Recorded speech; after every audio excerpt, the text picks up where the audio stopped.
както е тръгнало. И точно това е момента, че като четем тези исторически източници, ние разбираме, че всъщност силата, която ние имаме като народ, като свободни радикали, е огромна. Политиците ги е страх и е редно да ги е страх.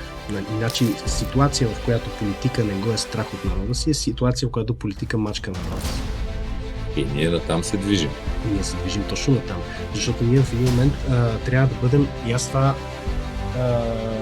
връщаме се 2020, протестите големите, двете основни политически сили, срещу които ние стъчкувахме, бяха ГЕРБ и ДПС.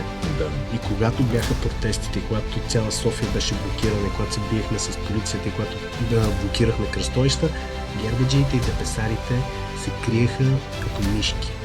Криеха се зад пердета. Не имаше даже едно видео, как това Нанков зад перденцето, така снимаше, показваше се, нали, маймуната. И какво? В крайна сметка сега страх ли ги е? Не. Сега вече те се ходят изпъчени гърди, вече те...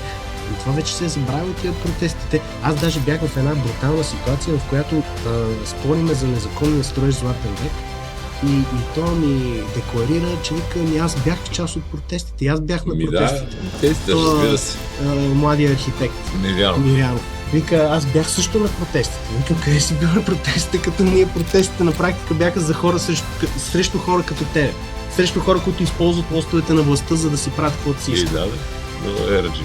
И така да, и то просто хората изнагляха. Така е, изнаглях.